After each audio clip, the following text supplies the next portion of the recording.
la situation, vous avez donné le bilan de 5 morts, mais je vous annonce que le bilan n'a pas largement grimpé. On parle de 30 morts et plusieurs blessés, et cela de sources officielles. Donc, comme vous l'avez annoncé, depuis ce matin, il y a des manifestations sporadiques dans plusieurs quartiers de la capitale N'Djamena et dans plusieurs villes de province.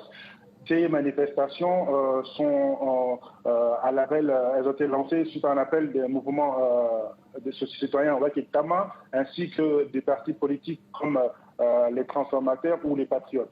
Je rappelle que ces manifestations ont été interdites par le gouvernement au motif qu'ils n'ont pas respecté les délais légaux pour les autorisations, mais aussi à travers les différents appels téléphoniques que j'ai pu passer à certains officiels, on sent qu'il y avait une crainte de débordement, mais surtout, ils dénoncent, selon eux, des manipulations étrangères. Et ils pensent notamment à la Russie et au groupe Wagner qui serait en train de manipuler.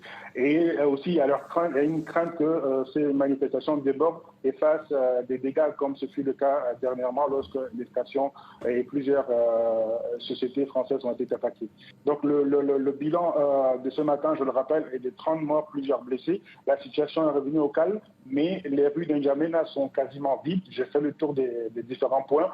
On pouvait voir dans différents carrefours des pneus brûlés ou des barricades qui ont été dressées sur le chemin. On note aussi la forte présence militaire dans différents carrefours de la capitale.